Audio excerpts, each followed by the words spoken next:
নমস্কার দর্শক বন্ধুরা, আমার ইউটিউব চ্যানেলে আপনাদের সকলকে আমি স্বাগত জানাই। আশা করি আপনারা সকলে ভালো আছেন, সুস্থ আছেন, আনন্দে আছেন। দেখুন, আমি আমার পেশাগত অভিজ্ঞতা থেকে একটা ব্যাপার খুব ভালোভাবে লক্ষ্য করেছি। তা হলো, আমার চেম্বারে যে সমস্ত ক্লায়েন্টরা আসেন তারা অধিকাংশই আমার কাছে একটা কথা বলেন বা একটা দুঃখ প্রকাশ করেন যে দেখুন, আমরা তো কোনো না কোনো কাজের সঙ্গে যুক্ত, প্রচণ্ড অক্লান্ত পরিশ্রম করছি, তা সত্ত্বেও আমরা দেখছি ঠিকভাবে সফলতা আমরা পাচ্ছি না, বা আমরা বিরাট কিছু একটা উন্নতি করতে পারছি না। আমরা যেই চাকরি করি না কেন সেখানেই গিয়ে দেখছি আমরা বারবার মার খেয়ে যাচ্ছি। আমার অন্যান্য যে সমস্ত সহকর্মীরা তারা আমাকে ছাপিয়ে অনেক দূর এগিয়ে যাচ্ছে, কিন্তু আমি পিছিয়ে পড়ছি, আমি ঠিকমতো পারফর্ম করতে পারছি না। কেউ যদি ব্যবসার সঙ্গে যুক্ত থাকেন তাহলে তিনি আমাকে বলেন যে ব্যবসাটা প্রচণ্ড পরিমাণে কষ্ট করে আমি দাঁড় করিয়েছি, প্রচুর পরিমাণে ইনভেস্ট করেছি টাকা, কিন্তু সেই অনুযায়ী আমি কিন্তু রিটার্ন পাচ্ছি না।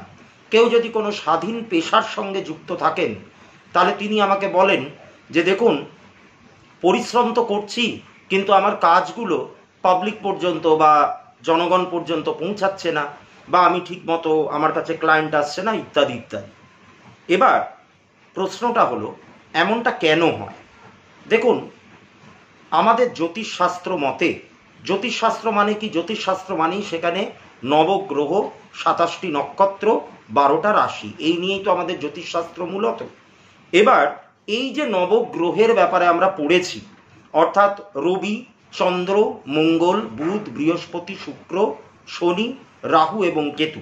এদের মধ্যে রাহু ও কেতু হচ্ছে ছায়াগ্রহ।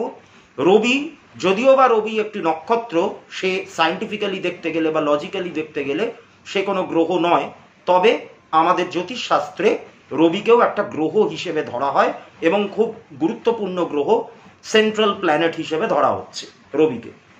এইবার এই যে নবগ্রহ, এই নবগ্রহই আমাদের জীবনটাকে চালনা করছে। আমাদের জীবনের প্রতিটা ক্ষেত্রে, প্রতিটা যে সমস্ত ঘটনাগুলো আমাদের লাইফে ঘটছে, কোন কোন ফিল্ডে গেলে আমাদের সাকসেস আসবে, কি কি করলে কি কি করা উচিত, কি কি করা উচিত না, এই পুরো ব্যাপারগুলোর ওপর কিন্তু নিয়ন্ত্রণ রয়েছে এই গ্রহদের। সুতরাং আমরা কোন পেশার সঙ্গে যুক্ত হব, কি কাজ করলে আমাদের ভালো হয়, কোন ফিল্ডে গেলে আমি উপকৃত হব বা আমার একটা উন্নতি হবে, এই ব্যাপারগুলোর ওপরেও কিন্তু গ্রহদেরই হাত আছে। এবার এটাই হচ্ছে আমার আজকের এই ভিডিওর বিষয়বস্তু, অর্থাৎ কোন গ্রহ অনুযায়ী আমরা কোন পেশার সঙ্গে যুক্ত হলে পরে আমরা সফলতা অর্জন করব বা আমরা উন্নতি লাভ করব। এবারে দেখুন, ভিডিওটা মানে বিষয়বস্তুর মধ্যে গভীরে প্রবেশ করবার আগে আমি কতগুলো কথা একটু বলে দিতে চাই। আমাদের যে জন্ম ছক অনুযায়ী আমরা যে কর্মের জায়গাটা দেখব, দেখুন কর্মের জায়গা অর্থাৎ কোন কাজের সঙ্গে যুক্ত হলে আমার কতখানি লাভ হবে বা আমার কর্মজীবনে উন্নতি কতখানি, আমি যদি চাকরির সঙ্গে যুক্ত হই তাহলে আমি মাইনে করি কেমন পাবো, আমি যদি ব্যবসার সঙ্গে যুক্ত হই তাহলে আমার আর্থিক লাভ কতটা হবে, আমি যদি স্বাধীন পেশার সঙ্গে যুক্ত হই তাহলে আমার ক্ষেত্রে অর্থের আগমন কতখানি হবে, এই ব্যাপারগুলো সমস্ত কিছু আমরা বিচার করি কিন্তু 10th হাউস থেকে, অর্থাৎ আমাদের জন্ম ছকের যেটা দশম ভাব সেখান থেকেই আমরা বিচার করি। যদিও বা স্বাধীন পেশার ক্ষেত্রে পঞ্চম ভাব, মানে পঞ্চম ভাব থেকে স্বাধীন পেশা বিচার করা হয়, ষষ্ঠ ভাব থেকে বা 6th হাউস থেকে আমরা চাকরির দিকটাকে বিচার করি, 7th হাউস নির্দেশ করে বা সপ্তম ভাব নির্দেশ করে আমাদের ব্যবসাকে। কিন্তু ওভারঅল ব্যাপারটা, অর্থাৎ আমি ব্যবসার সঙ্গে যুক্ত হব, যুক্ত হলে পরে আমার ক্ষেত্রে কি কি হবে বা কি কি হবে না, আমি স্বাধীন পেশার সঙ্গে যুক্ত হব, যুক্ত হলে পরে আমি কতটা উন্নতি লাভ করব, বা আমি চাকরি করব কিনা, চাকরি করলে পরে আমি কত টাকা মাইনে পাবো, আমার জব স্যাটিসফ্যাকশন থাকবে কিনা, আমার ইনক্রিমেন্ট হবে কিনা, বাড়ির কাছাকাছি চাকরি হবে নাকি বাড়ি থেকে দূরে চাকরি হবে, এই সমস্ত কিছু বিচার কিন্তু করা হবে 10th হাউস থেকে। অর্থাৎ 5th হাউস যতই আমার সেলফ এমপ্লয়মেন্টকে নির্দেশ করুক না কেন, 6th হাউস যতই আমার চাকরিকে নির্দেশ করুক না কেন, বা সপ্তম ভাব বা 7th হাউস যতই ব্যবসাকে নির্দেশ করুক না কেন, আমাদের বিচার কিন্তু করতে হবে 10th হাউস থেকে। অর্থাৎ কোন কর্মের সঙ্গে আমি যুক্ত হব, আমার আজীবন যে কর্মের যে জায়গাটা সেটা কেমন থাকবে, এই পুরো ব্যাপারটাই কিন্তু বিচার্য হবে 10th হাউস থেকে। এইবার 10th হাউসের একটা স্ট্রাকচার তো আমাদের বানাতে হবে, বানালে পরে আমরা বুঝতে পারবো যে আমার মাইনে করি কেমন হবে, বা আমার ব্যবসায় আর্থিক লাভ বা আর্থিক ক্ষতি কতখানি হবে, আমার কাজগুলো জনগণ পর্যন্ত পৌঁছাবে কিনা, ইত্যাদি ইত্যাদি। এবারে দেখুন, আর্থিক লাভ, মাইনে করি বা অর্থের আগমন যাই বলি না কেন, বা জব স্যাটিসফ্যাকশন, এইগুলো তো অনেক পরের কথা। এই পুরো ব্যাপারটা, এই যে যতগুলো জিনিস আমি বললাম, এই পুরো ব্যাপারগুলো এগুলো কিন্তু নির্ভর করছে কিসের ওপর? একটাই জিনিসের ওপর, যে আমরা আমাদের কর্মটাকে ঠিকঠাক মতো চয়ন করতে পারছি কিনা, অর্থাৎ ঠিকঠাক মতো আমরা সিলেক্ট করতে পারছি কিনা। যার ধরুন একজন ক্রীড়াবিদ হওয়ার কথা, বা ক্রীড়া জগতে প্রবেশ করলে, খেলাধুলার জগতে প্রবেশ করলে তার একটা অত্যন্ত উন্নতি রয়েছে, সে যদি এখন ভুল পথে চালিত হয়ে সে যদি এখন সাহিত্য চর্চার দিকে চলে যায়, তাহলে তো সে কখনোই উন্নতি লাভ করবে না। বা যার ধরুন মেডিকেল সায়েন্সে উন্নতি আছে, একজন ডাক্তার হয়ে সে জগৎজোড়া নাম করতে পারে, ঠিক আছে, প্রচুর তার আর্থিক উন্নতি হতে পারে, প্রচুর তার সুনাম যশ খ্যাতি এগুলো হতে পারে। তিনি যদি এখন বাণিজ্য বিভাগে চলে যান, মানে কমার্স নিয়ে যদি এখন পড়াশোনা করতে যান, বা ইকোনমিক্স নিয়ে যদি পড়াশোনা করতে যান, তাহলে কিন্তু সে উন্নতি লাভ তিনি করতে পারবেন না। তো সেই কারণে কেরিয়ার সিলেকশন, অর্থাৎ কোন ফিল্ডে গেলে পরে আমার উন্নতি আছে, কোন পেশার সঙ্গে যুক্ত হলে আমার উন্নতি আছে, প্রফেশন বা অকিউপেশন সিলেকশনটা, এটা কিন্তু অত্যন্ত গুরুত্বপূর্ণ। এবং আমাদের জ্যোতিষশাস্ত্রেও কিন্তু এই কেরিয়ার কাউন্সেলিং বা আমাদের প্রফেশনাল কাউন্সেলিং এর কিন্তু একটা বিরাট বড় ভূমিকা রয়েছে। আমরা হয়তো এই ব্যাপারগুলোকে অতটা গুরুত্ব দিই না, বা মানুষজন হয়তো এই ব্যাপারটাকে অতটা বোঝেন না। তো একজনের জন্ম ছক প্রপার ওয়েতে তৈরি করা, ঠিকঠাক মতো বার্থ টাইম রেকটিফিকেশন করে তৈরি করা যে জন্ম ছক, সেটা কিন্তু অনেক প্রশ্নের উত্তর দিতে পারে, সেটা কিন্তু একটা বিরাট বড় গাইডেন্স হিসেবে কাজ করতে পারে। আমি আগেও এর পূর্বেও বহু আমার ভিডিওতে আমি বলেছি যে জ্যোতিষ কথাটার মানে হচ্ছে, অর্থ হচ্ছে শ্রেষ্ঠ আলো বা ঈশ্বর প্রদত্ত আলো, যা আমাদেরকে অন্ধকারে পথ দেখাবে, অন্ধকারে দিশা দেখাবে, আমাদেরকে সঠিক পথে চালনা করবে, আমাদেরকে ক্ষতির হাত থেকে বা বিপদের হাত থেকে বাঁচাবে। এটাই তো জ্যোতিষ শাস্ত্র। কাজেই আমাদের কেরিয়ার সিলেকশনের ক্ষেত্রে, বা পড়াশোনার ক্ষেত্রে, বা কর্মের ক্ষেত্রে, অকিউপেশনের ক্ষেত্রে, বিবাহের ক্ষেত্রে, এই পুরো শাস্ত্রটা যে অত্যন্ত রকম গুরুত্বপূর্ণ, সেটা আর বলার অপেক্ষা রাখে না। তো এবার আমি ডাইরেক্টলি আমার ভিডিওর টপিকে প্রবেশ করছি। তার আগে আরও একটা কথা বলে দিই। দেখুন, এই ভিডিওতে আমি যেই কথাগুলো বলবো সেটা হচ্ছে একটা ওভারঅল ব্যাপার, কিন্তু একটা কথা বারবার মনে রাখবেন, আপনি কোন কাজের সঙ্গে যুক্ত হবেন সেক্ষেত্রে একটা কোনো বিশেষ একটা কোনো গ্রহের কিন্তু ভূমিকা নেই। এখানে অনেকগুলো গ্রহ একসাথে কিন্তু আপনাকে চালনা করবে। সেই অনুযায়ী অত্যন্ত ভাবনা চিন্তা করে আপনাদেরকে কিন্তু সিলেকশনটা করতে হবে। তো এবার আমি গ্রহ অনুযায়ী কেরিয়ার সিলেকশন বা প্রফেশন সিলেকশনের ক্ষেত্রে আসি। প্রথমে আমি আসি রবির ক্ষেত্রে। দেখুন, রবি যদি কারোর জন্ম ছকে প্রচন্ড রকম স্ট্রং প্ল্যানেট হয় এবং তিনি যদি 11th হাউস অকিউপাই করেন, আমাদের জন্ম ছকের একাদশ ভাব বা 11th হাউস হচ্ছে সাকসেসের ঘর, অর্থাৎ সফলতার ঘর বা ইচ্ছা পূরণের ঘর। যাবতীয় যা যা ইচ্ছা পূরণ, আমি যা চাইছি সেটা আমি পাবো কিনা, আমার যেটা প্রাপ্য সেটা আমি পাবো কিনা, বা সেটা আমি হাসিল করতে পারবো কিনা, এটাই আমরা দেখি হচ্ছে 11th হাউস থেকে। যদিও বা 11th হাউস আরো অনেক কিছুকে নির্দেশ করে, তবে আপাতত আমি এই সফলতার ঘর বা ইচ্ছা পূরণের ঘর হিসেবেই এটাকে দেখছি। এবার রবি যদি স্ট্রং প্ল্যানেট হয়ে বা খুব বলশালী হয়ে 11th হাউসকে অকিউপাই করে, তাহলে সেই ব্যক্তি কোন কোন প্রফেশনের সাথে যুক্ত হতে পারেন। এবারে দেখুন, সেটা বলার আগে আরো একটা ব্যাপার আমি বলে দিতে চাই। এই যে আমি এক্ষুনি বললাম যে রবি বলশালী হয়ে বা স্ট্রং প্ল্যানেট হয়ে, এই কথাটার মানে কি? স্ট্রং প্ল্যানেট আমরা কাকে বলছি? দেখুন, বৈদিক জ্যোতিষে বলশালী গ্রহ বা যেই গ্রহ খুব বলবান বা বলবৎ বা খুব শক্তিশালী, তার একটা অন্য রকমের সংজ্ঞা আছে বৈদিক জ্যোতিষে। কিন্তু আমরা কেপি অ্যাস্ট্রোলজি প্র্যাকটিস করি। আমি ব্যক্তিগতভাবে কৃষ্ণমূর্তি পদ্ধতি জ্যোতিষ, এটাই আমার কি বলবো দক্ষতার জায়গা।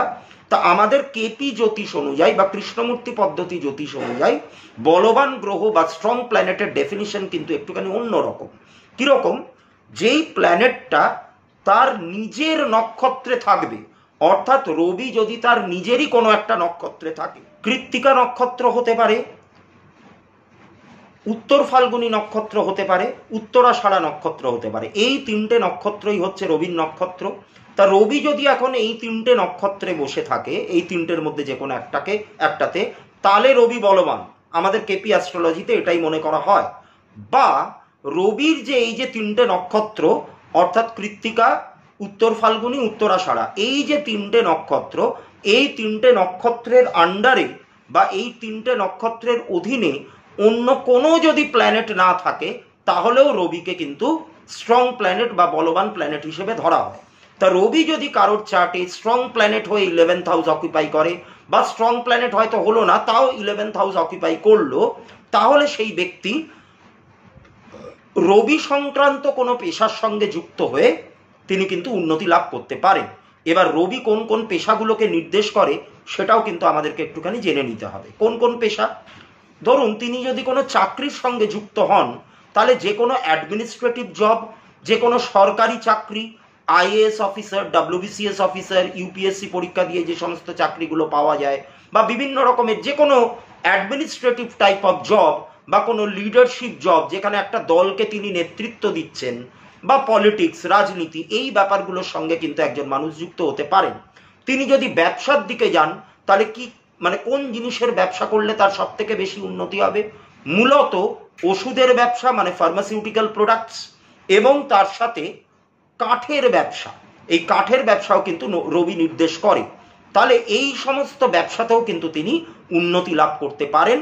এবং তিনি যদি স্বাধীন পেশার সঙ্গে যুক্ত হন, তাহলে ফ্রিল্যান্সিং কাজ, অর্থাৎ একা কাজ করে যেই মানে যেখানে উন্নতি লাভ করা যেতে পারে, যে কোনো টাইপের ফ্রিল্যান্সিং হতে পারে, তা সেই রকম ফ্রিল্যান্সিং কোনো কাজেও কিন্তু তিনি উন্নতি লাভ করতে পারেন। তাহলে এটা হচ্ছে রবি অনুযায়ী আমার পেশা। এবার আমি আসি চন্দ্র। চন্দ্র যদি স্ট্রং হয়ে, স্ট্রং এর মানে তো আমি একটু আগেই বললাম, স্ট্রং হয়ে যদি 11th হাউস অকুপাই করে, বা স্ট্রং না হয়েও এমনি নর্মালিও যদি 11th হাউস অকুপাই করে, তাহলে সেই রিলেটেড কিছু পেশা, মানে চন্দ্র রিলেটেড কিছু পেশার সঙ্গে যুক্ত হয়েও কিন্তু একজন মানুষ উন্নতি লাভ করতে পারেন। এবার আমি প্রথমে চাকরির দিকটাতে আসি। যদি কেউ চাকরি করেন চন্দ্র রিলেটেড, তাহলে কিরকম চাকরি? ধরুন জল সংক্রান্ত যে কোনো কাজ। এবার জল সংক্রান্ত কি কাজ হতে পারে? তিনি মার্চেন্ট নেভিতে যেতে পারেন, তিনি মানে সেনাবাহিনীর শাখায় যে নেভি আছে, আমাদের ভারতীয় সেনার মধ্যে যে নেভাল পার্টটা, সেখানে তিনি যেতে পারেন। এবারে দেখুন, এখানে একটা কথা আছে। আমি একটু আগেই বললাম যে কোনো একটা প্ল্যানেটের কিন্তু ভূমিকা থাকে না আমাদের কেরিয়ার সিলেকশন বা আমাদের প্রফেশন সিলেকশনের ক্ষেত্রে। এখানে কিন্তু অন্যান্য প্ল্যানেটকেও কিন্তু বলবান হতে হয়, বা অন্যান্য প্ল্যানেটের হাতেও কিন্তু রেজাল্টটা থাকতে হয়, বা কনফার্মেশনের পার্টটা থাকতে হয়।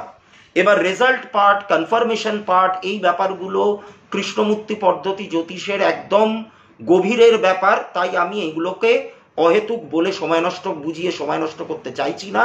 যারা এই মুহূর্তে যারা আমার ভিডিও দেখছেন, তার মধ্যে যদি কেউ কোনো জ্যোতিষ শিক্ষার্থী থেকে থাকেন, বিশেষত যারা কৃষ্ণমূর্তি পদ্ধতি বা কেপি অ্যাস্ট্রোলজি শিখছেন, তারা হয়তো আমার কথার মানেগুলো বুঝতে পারবেন।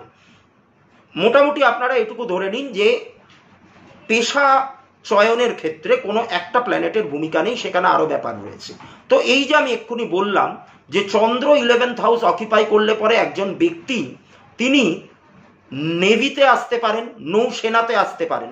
এবার এখানে শুধু চন্দ্রের ভূমিকা থাকলে কিন্তু হবে না, চন্দ্রের সাথে সাথে এখানে মঙ্গলকেও স্ট্রং হতে হবে। তার কারণ মঙ্গল হচ্ছে এই যে যুদ্ধ ব্যাপারটা, হ্যাঁ, এই যে যুদ্ধ, রণক্ষেত্র, সমর, সামরিক অভিযান, অস্ত্রশস্ত্র, এই ব্যাপারগুলোকে কিন্তু মঙ্গল নির্দেশ করে। তাই একজনের শুধুমাত্র চন্দ্র স্ট্রং হলো কিন্তু মঙ্গল সেইভাবে স্ট্রং হলো না, তাহলে কিন্তু সে এই নেভিতে মানে নৌসেনাতে যেতে পারবে না, কারণ মঙ্গল তাকে সাহস প্রদান করবে। আজকে যেই ব্যক্তি, এই যে আমরা বেশ কয়েকদিন ধরে দেখছি যে ইন্ডিয়ার সঙ্গে পাকিস্তানের একটা সম্পর্কের মধ্যে একটা রেষারেষি তৈরি হয়েছে, নানান রকমভাবে ভারতীয় সেনা তাদেরকে নাকানি চোবানি খাওয়ালো, এবং সেই সেনার যে 3টে বিভাগ, নৌসেনা বলুন, বায়ুসেনা বলুন বা স্থলসেনা বলুন, তিনজনেরই যৌথ ভূমিকা এখানে রয়েছে এবং তিনজনকেই আমাদের সাধুবাদ জানাই, কারণ তারা দিন রাত এক করে আমাদেরকে সুরক্ষা প্রদান করছেন বলেই আমরা আজকে নিশ্চিন্ত মনে এখানে বসে গল্পগুজব করতে পারছি, আমাদের লাইফটাকে স্মুথলি অতিবাহিত করতে পারছি। যাই হোক, সেগুলো অন্য প্রসঙ্গ। এবার চন্দ্র ধরুন কারো স্ট্রং হয়ে 11th হাউস অকিপাই করেছে, কিন্তু মঙ্গল তাকে খুব একটা সাপোর্ট দিচ্ছে না, তাহলে কিন্তু তিনি নৌসেনাতে যেতে পারবেন না। কারণ মঙ্গল আমাদেরকে সাহস যোগাবে, মঙ্গল আমাদেরকে কি বলবো, অনেক বেশি সাহসী করে তুলবে, অনেক হঠকারী পদক্ষেপ নিতে মঙ্গল কিন্তু আমাদেরকে ঠেলে দেবে, মঙ্গল সাহায্য করবে। তো এই মঙ্গলই যদি আমাদের বলবান না হয় বা মঙ্গলের সাপোর্ট যদি আমরা কোনোভাবেই না পাই, যতই আমার চন্দ্র স্ট্রং হোক না কেন, আমরা কিন্তু নৌসেনাতে আসতে পারবো না। কাজেই এখানে কিন্তু অনেকগুলো প্ল্যানেটের ভূমিকা চলে আসছে, কিন্তু আমি আজকে একটা ওভারঅল আলোচনা করছি বলে এই প্রসঙ্গগুলো এলো। আচ্ছা, এবার তিনি যদি ব্যবসার দিকে যান, তাহলে তিনি কি করতে পারেন? তিনি জল সংক্রান্ত কোনো ব্যবসা করতে পারেন। ধরুন এই যে এত মিনারেল ওয়াটারের কোম্পানি আমরা দেখতে পাই, সেই সমস্ত কোনো একটা জলের ডিলারশিপ তিনি নিতে পারেন, নিয়ে তিনি ব্যবসাটাকে করতে পারেন। তিনি কোনো ডেয়ারি প্রোডাক্টের ব্যবসা করতে পারেন, অর্থাৎ যে সমস্ত কোম্পানি দুধ জাতীয় কোনো প্রোডাক্ট, তার মধ্যে দুধ তো থাকতেই পারে, তার সাথে আরো অনেক প্রোডাক্ট, যেমন ধরুন আপনার ঘি হতে পারে, মাখন হতে পারে, আইসক্রিম হতে পারে, এই যে বিভিন্ন ধরনের যে সমস্ত দুগ্ধজাত প্রোডাক্ট যেগুলো রয়েছে, দ্রব্য, সেই দ্রব্যাদিরও কিন্তু তিনি ব্যবসা করতে পারেন। বা এই সমস্ত কোম্পানি, মানে যেই কোম্পানিগুলো এই টাইপের প্রোডাক্টগুলোকে তৈরি করে, সেই অনুযায়ীও কিন্তু, মানে সেই কোম্পানিগুলোতেও কিন্তু তিনি চাকরিতে জয়েন করতে পারেন।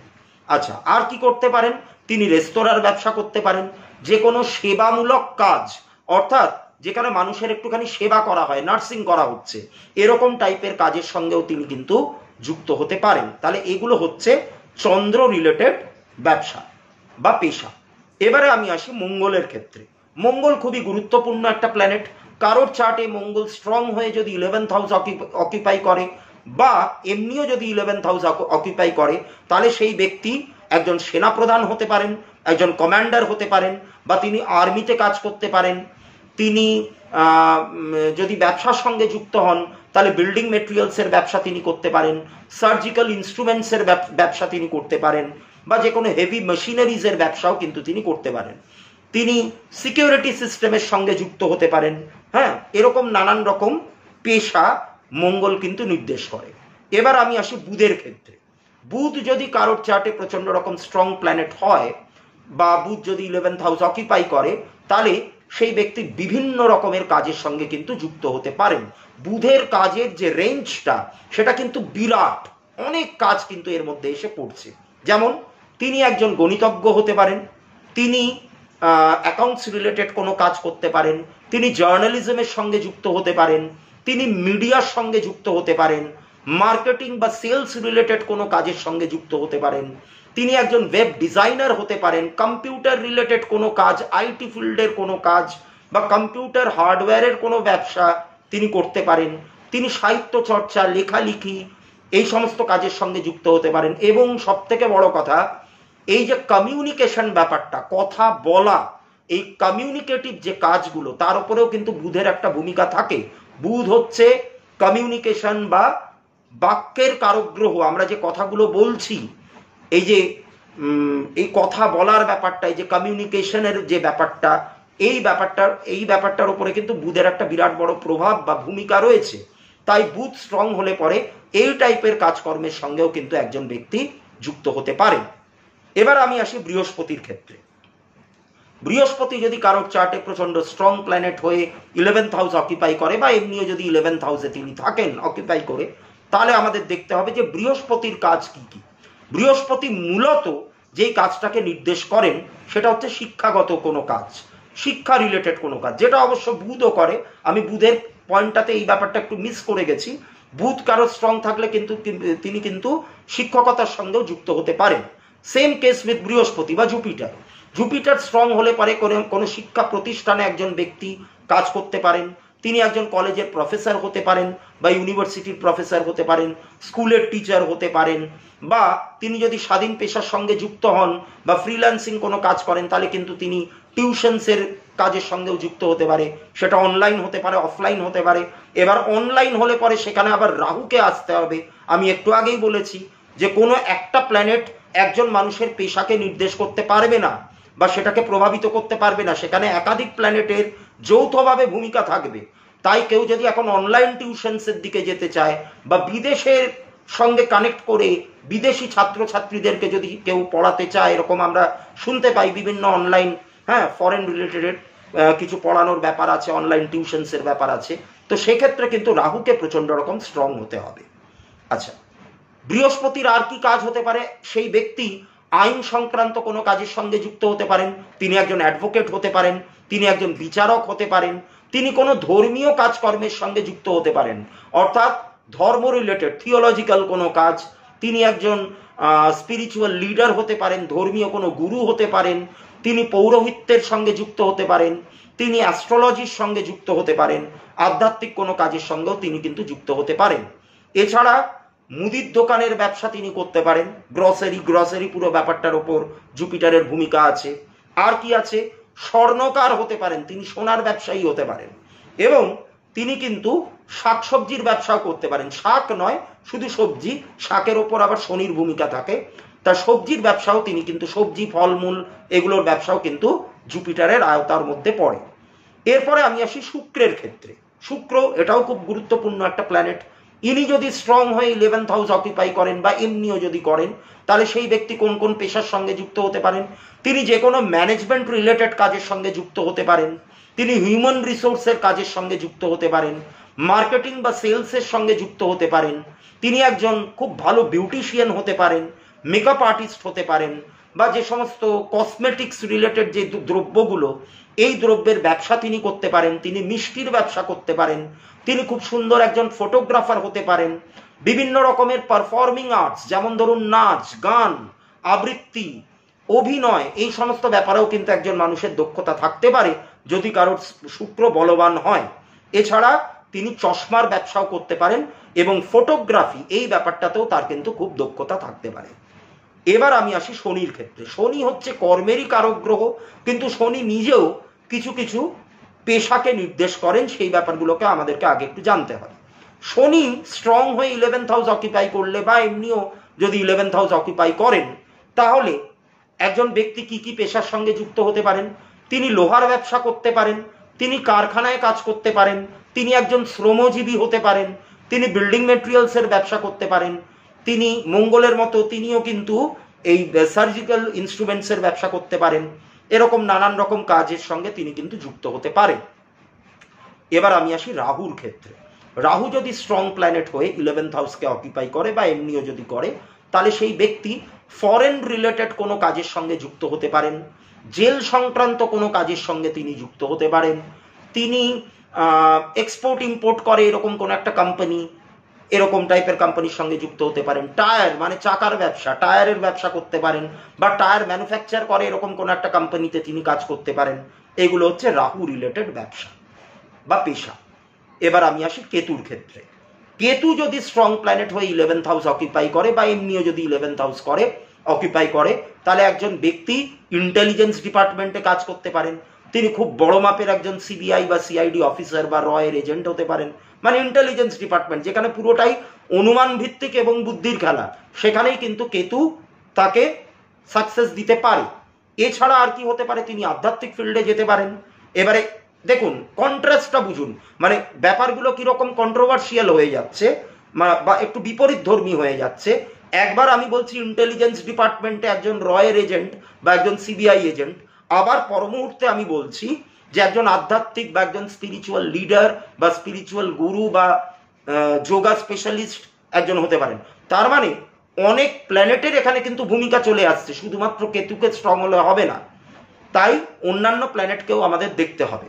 যাই হোক, তা এই স্পিরিচুয়াল ব্যাপারগুলোর ক্ষেত্রেও কিন্তু আধ্যাত্মিক ব্যাপারগুলো, মেডিটেশন বলুন, যোগা বলুন, রেকি হিলিং বলুন, এঞ্জেল থেরাপি বলুন, বা যে কোনো গুপ্তবিদ্যা যেমন ধরুন তন্ত্র, উইচক্রাফট, এই যে ব্যাপারগুলো, এই ব্যাপারগুলোর সঙ্গেও কিন্তু একজন মানুষ যুক্ত হতে পারেন যদি কেতু তাকে সাহায্য করেন তাহলেই। তাহলে এই ছিল মোটামুটি নবগ্রহ অনুযায়ী পেশা সিলেকশন বা কোন পেশায় গেলে আপনারা উন্নতি লাভ করতে পারবেন। তা এই ব্যাপারগুলোকে আরো ভালো করে বুঝবার জন্য বা আপনাদের লাইফটা যাতে মানে কর্মজীবনে প্রবেশ করবার পর আপনাদের লাইফটা যাতে প্রচন্ড রকম স্মুথ চলে বা আনন্দময় চলে বা একটা তৃপ্তির মধ্যে দিয়ে চলে। দেখুন, আপ ডাউন তো থাকবেই, চড়াই উতরাই তো আছেই, সবার তো আর একদম সবকিছু সমানভাবে স্মুথলি যাবে না, সময় কখনো কারোর সমান যায় না। কিন্তু তা সত্ত্বেও আমরা যদি একদম প্রপার লাইনটাকে সিলেক্ট করতে পারি, যেটা আমার সব থেকে ভালো আমাকে উন্নতি দিতে পারবে, তাহলে কি হবে, এই চড়াই উতরাই থাকলেও আমরা পরবর্তীকালে গিয়েও মানে সেই ব্যাপারগুলো আমাদেরকে অতটা নেগেটিভ ওয়েতে প্রভাবিত করতে পারবে না। তাহলে এটাই ছিল হচ্ছে আমার আজকের ভিডিওর বিষয়বস্তু। আমার আজকের আলোচনা যদি আপনাদের ভালো লেগে থাকে তাহলে এই ভিডিওটিকে লাইক করুন, এটিকে শেয়ার করুন, আমার চ্যানেলটিকে আরও বেশি করে সাবস্ক্রাইব করুন এবং আমাকে অনুপ্রেরণা যোগান যাতে আরও ভালো ভালো টপিক আপনাদের সামনে আমি আনতে পারি। আবারও ফিরবো নতুন কোনো একটি ভিডিও নিয়ে। আপনারা প্রত্যেকে ভালো থাকুন, সুস্থ থাকুন। নমস্কার।